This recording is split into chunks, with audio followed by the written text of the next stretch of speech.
the star we call Sun.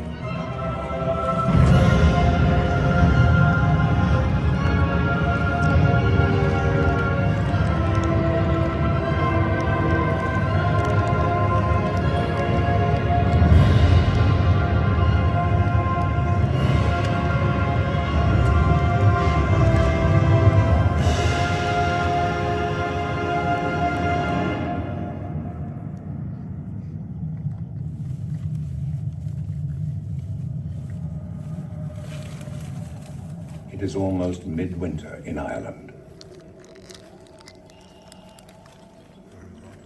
Soon the sun will begin its journey back from the south. Waiting for the sun is a Stone Age building, older than the pyramids of Egypt. Above the entrance is a mysterious skylight, built by people who understood very well the ways of the sun.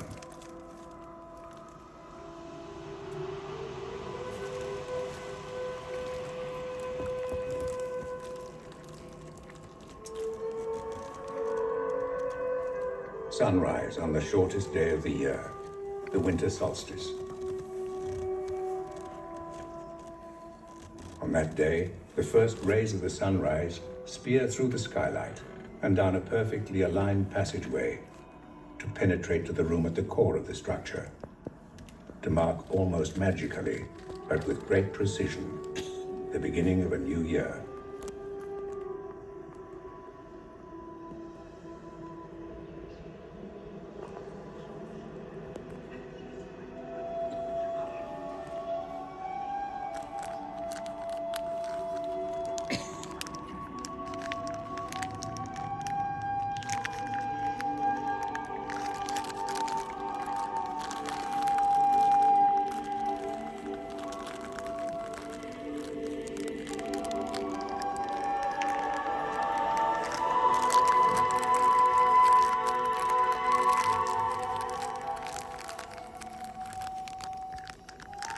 This is the oldest room on Earth. Its careful alignment, perhaps the oldest evidence of scientific thought ever found.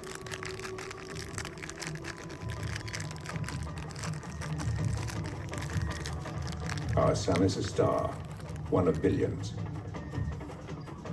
It has shone for 5 billion years and will shine for 5 billion more. For us, it is the great engine of life.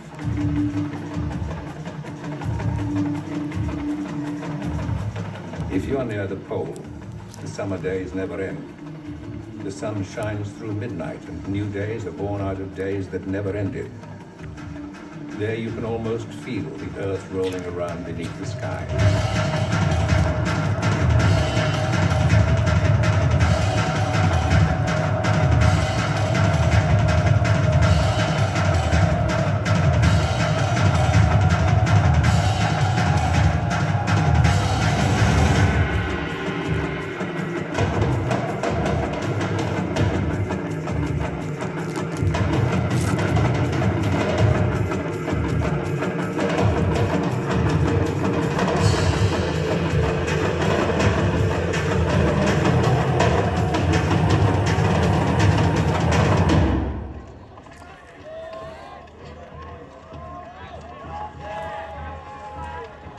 Most ancient civilizations recognized the sun as the source of all life and called it God.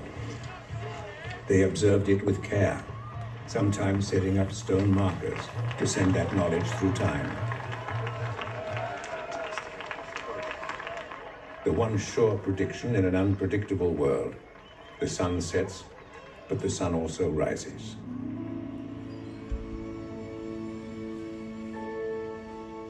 Any break in that pattern once caused terror and foreboding.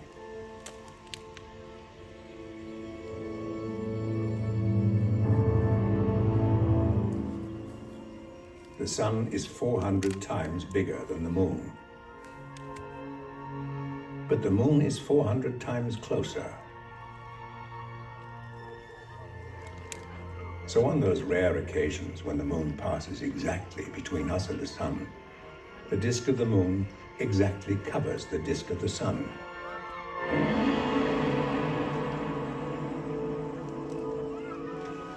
Masked by the moon, the sun reveals its mysterious corona. The eerie streamers of light heightened the mystery and increased the power of those who could predict these awesome events.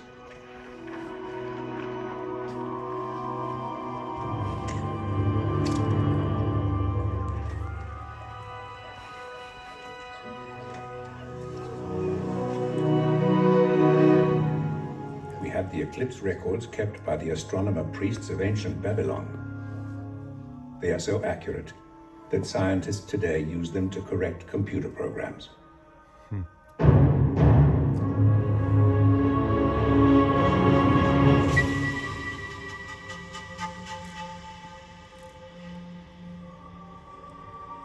The Sun Gate at Tiwanaku in Bolivia. A fragment of a sun cult dating back more than 1,000 years.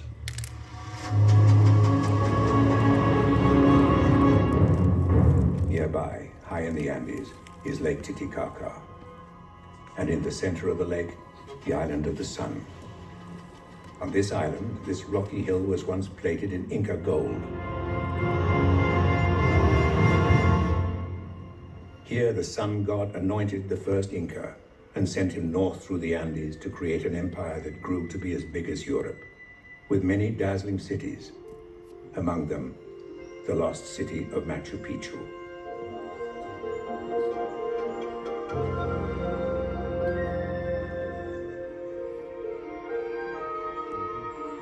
Like the people of ancient Ireland, the farmers of the Inca Empire needed an accurate calendar. If they planted their terraces too soon, the corn would freeze in the ground. Too late, and it would never ripen.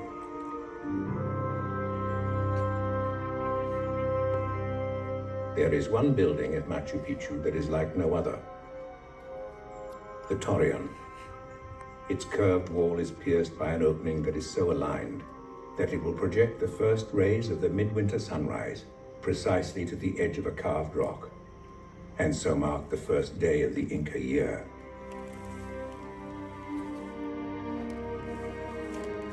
The highest outcrop at Machu Picchu is called the Hitching Post of the Sun. From it, the Incas imagined a great leash stretching out to hold on to the sun as it paced the horizon like a restless llama.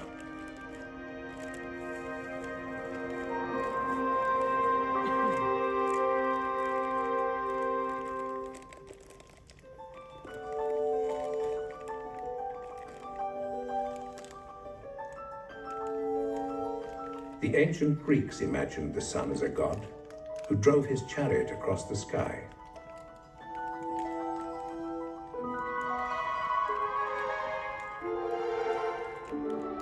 But they abandoned their myths for a more rational cosmos, nearly 2,500 years ago.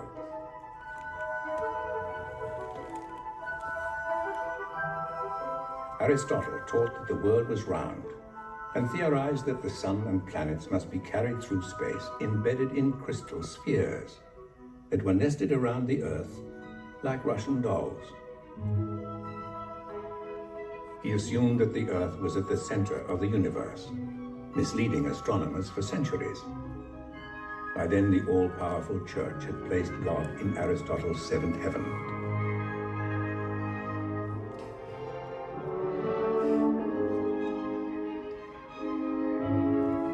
The cathedral at Fromborg, on the shore of the Baltic Sea. At about the time Columbus sailed for America, a young astronomer struggled here with the contradictions of Aristotle as he observed the tracks of the planets across the sky. To Nicholas Copernicus, it made no sense, until he made one of the great intellectual leaps of all time.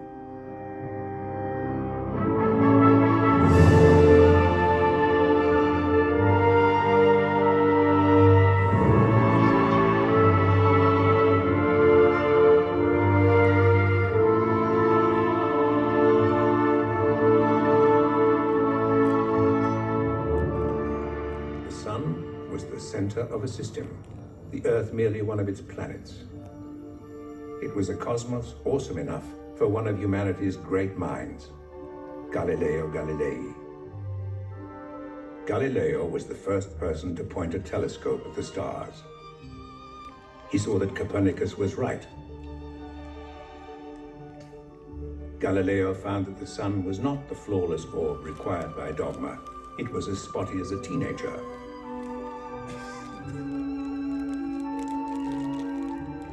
The sun was at the center. But the church had no intention of vacating center stage. Galileo was put on trial before the Inquisition, a court that had the power to burn him at the stake, to inflict any torture. They showed him their instruments, and the threat was enough.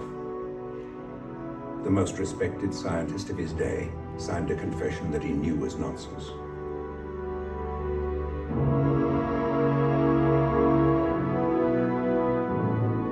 Dogma had triumphed.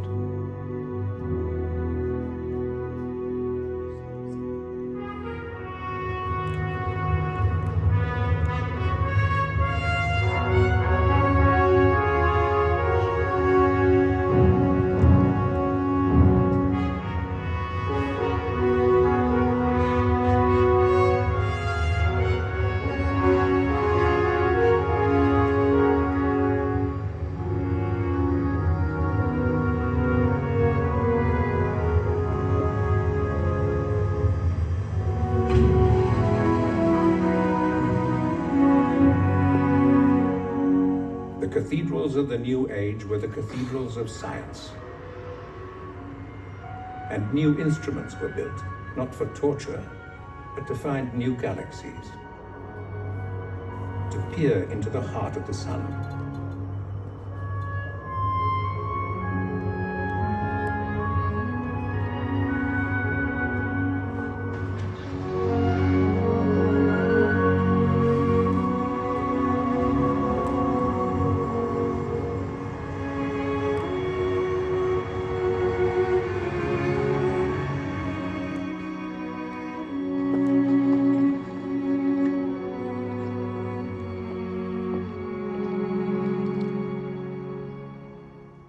At first, researchers could see only the bland white face that is revealed by visible light, and sometimes the procession of mysterious dark spots that some took to be clouds.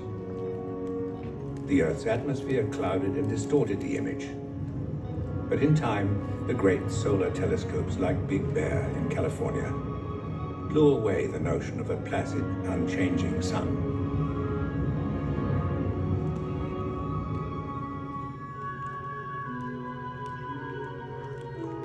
People wondered what the sun was made of, but never expected to know it's 93 million miles away. The answer was discovered in the colors of the sunlight itself.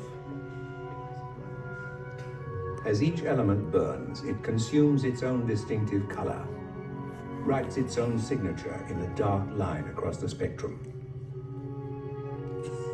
Our sun is mostly made of hydrogen and helium, some carbon and iron and other elements. Much the same elements we're made of. But that's not surprising, since we are born of the same stars.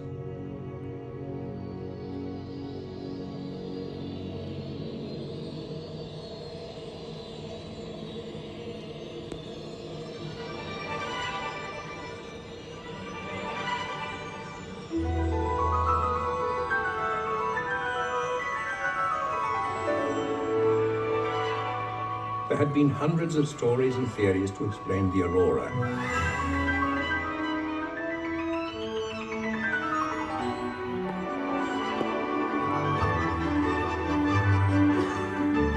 But no one suspected a connection with the sun.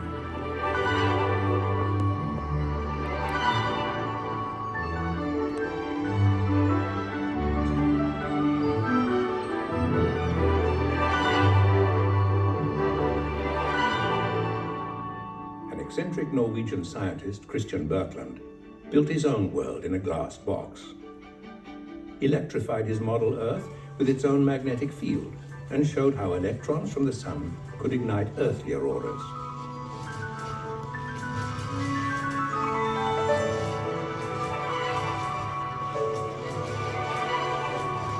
and he predicted that they would be identical and simultaneous at both poles.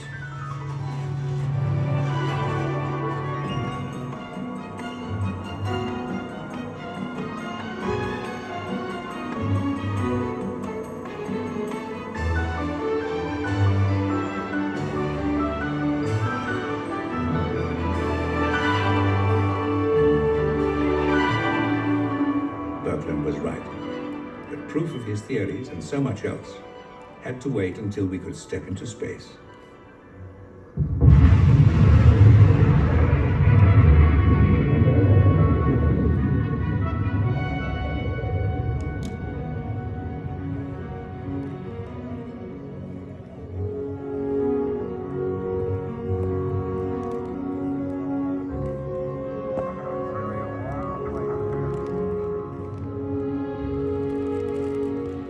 Space has given us new eyes. Everything we glimpsed before can be seen anew. A stormy night as we fly towards the coast of Australia.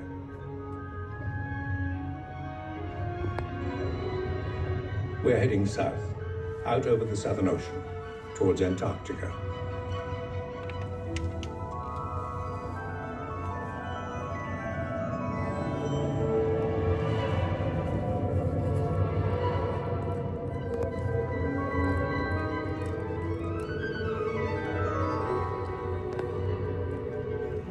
This is Soho, built in England and France for the European Space Agency, with instruments from Europe and the USA.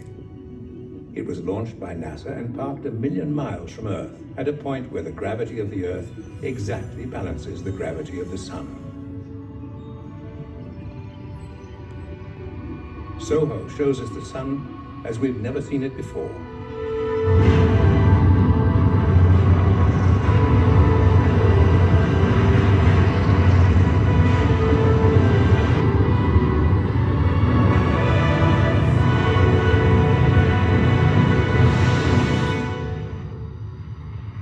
Wider lens. The image is 30 million miles wide. The Sun blanked out so we can see the corona jetting out into space.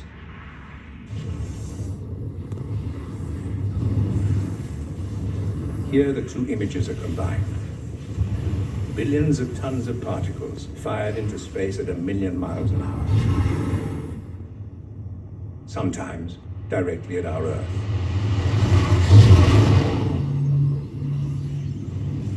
We are saved by our magnetosphere, an invisible magnetic shield that protects us from the lethal particles that are spewed out by our Sun and other stars.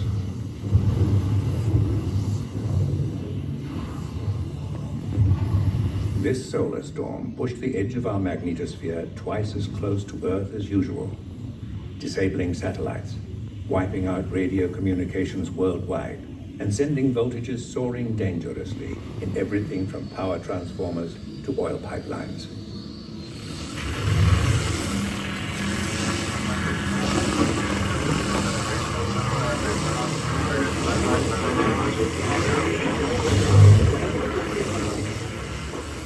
Repairs after the last solar maximum cost more than $1 billion.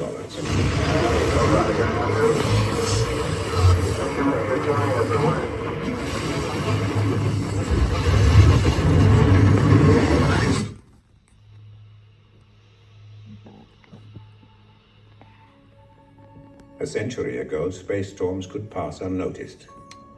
But 2,000 satellites have been launched since the last solar maximum. Every aspect of our civilization depends on their uninterrupted functioning.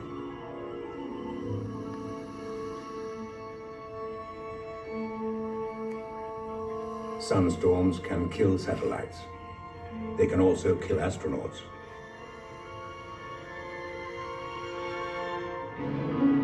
For long space flights, a dangerous storm is a practical certainty, and finding effective protection a necessity. But at present, the best we can do is try to avoid solar maximum.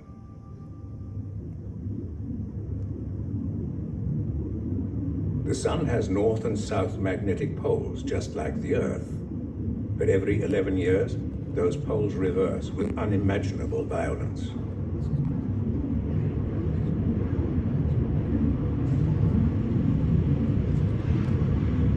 That peak of violence is called solar max.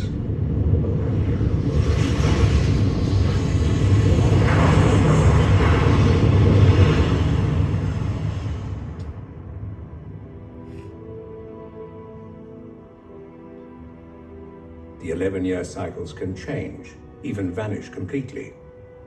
About 1,000 years ago, the sun was unusually active. It was about the time the Vikings settled a grassy new land they called Greenland. Thousands moved there. But then the sun grew quiet, and the solar cycles almost stopped for 100 years. The average fall in temperature was just 2 degrees, but it was deadly enough. The bays froze over. The people starved. No one survived.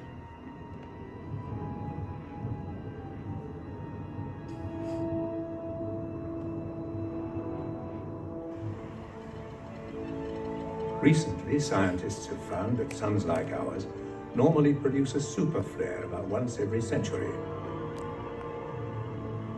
A super flare would destroy half of our ozone layer and the entire satellite fleet.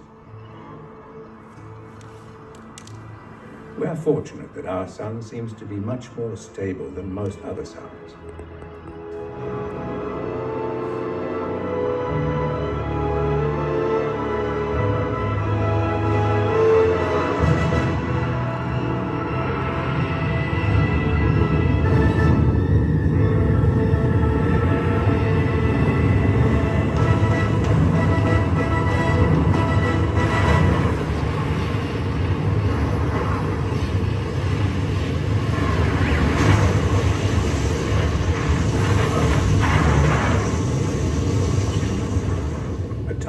Spacecraft called Trace brings us a view of the sun that is still largely beyond the scope of our understanding.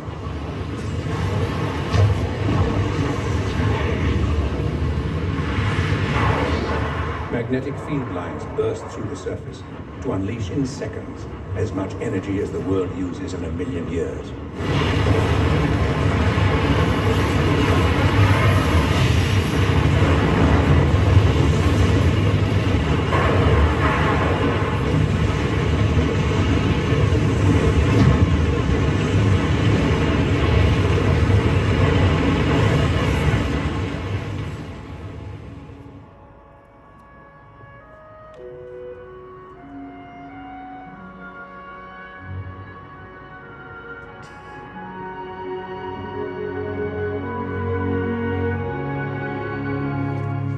On the horizon is the mountain that Native Americans call the pivot of the sky.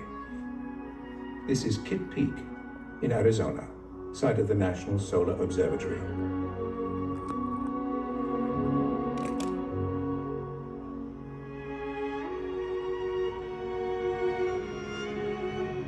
The small telescopes on the spacecraft work in harness with large telescopes on Earth.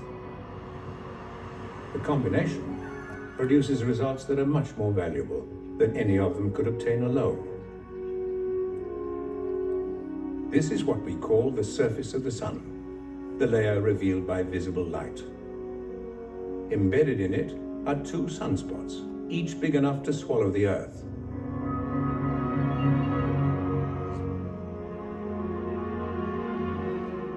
With filters and computers, we can peel away the layers as we turn the pages of a book, searching for a better understanding of the forces that shape our universe, and more urgently, that shape the climate of our world.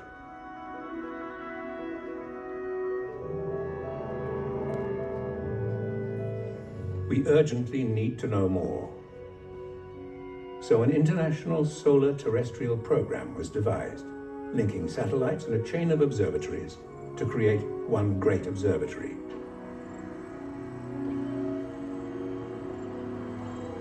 A surprising discovery was the singing of the sun.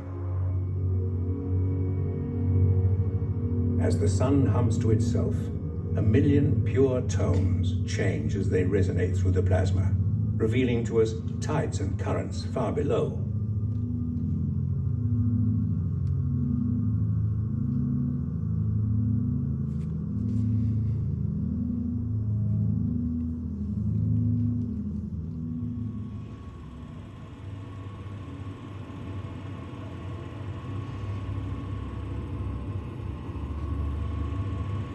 a Munich laboratory, final testing of a satellite that is destined to be flown into the eye of a solar storm. It is one of 4 identical spacecraft designed to fly together in formation to capture a unique 3D picture of the space environment.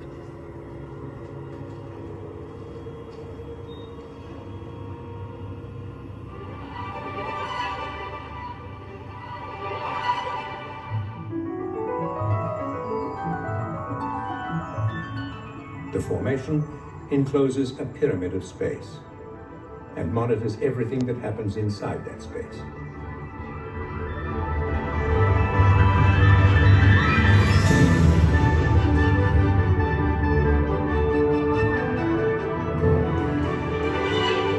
The tiny fleet will give us an unprecedented view of the interaction of the solar wind with our magnetosphere, from the bow wave to the distant tail.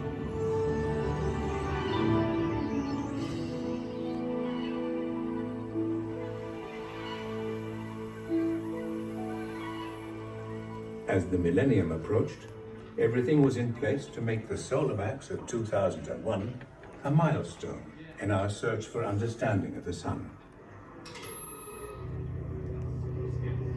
But a mistake was made in a command sent to Soho.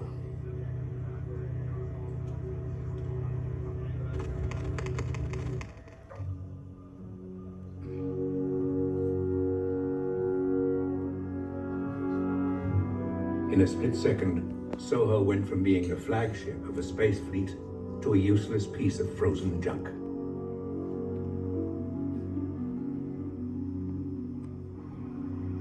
The Soho team refused to give up. From all over Europe and the USA, they rushed to the control center at NASA to brainstorm ideas, working to save their ship. Months passed. Dozens of schemes were tried.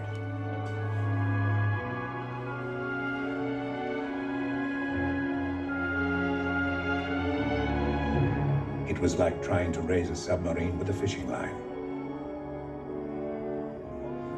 But against all the odds, a signal hooked into the control computer.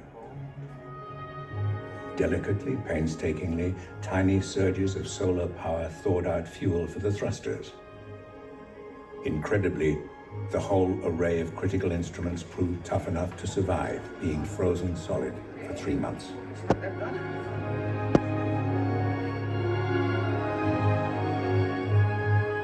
Soho came back from the dead.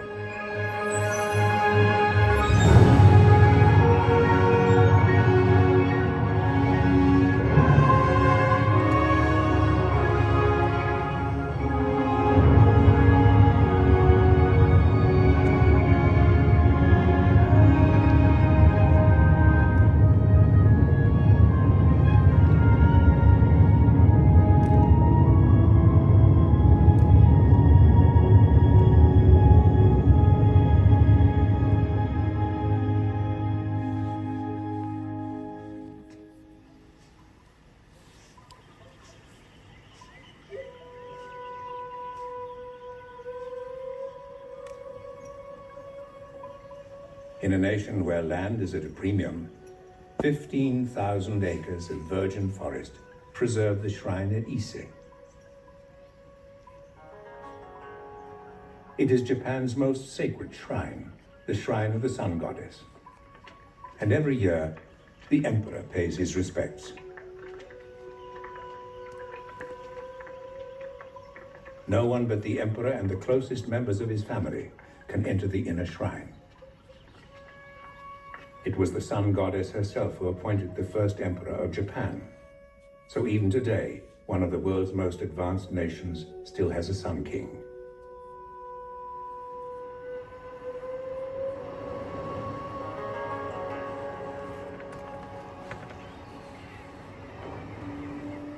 Every morning of the year, people travel to sacred places and rise in the darkness to await the daily miracle.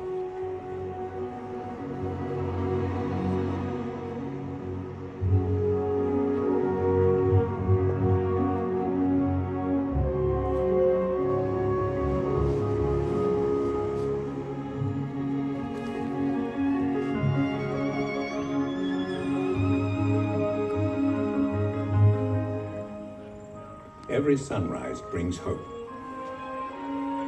For some, it's the hope that we can learn to do what the humblest plant can do: make clean and abundant energy directly from sunlight.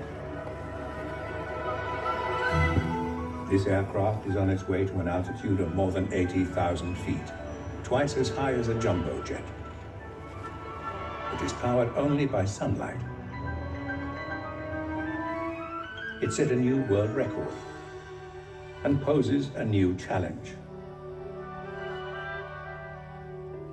The challenge of finding cheap and practical ways of using the sun and the sun-driven winds to bring clean and inexhaustible power to the machines of Earth. Machines that would fit as naturally as trees and flowers into the web of life.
It is winter in the high Andes, just before sunrise on midwinter's day.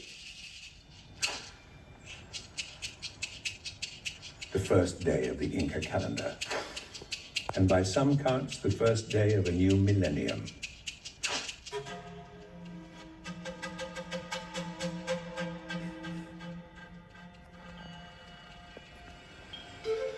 It is time to prepare for the festival of Inti Raymi. Time to celebrate the sun.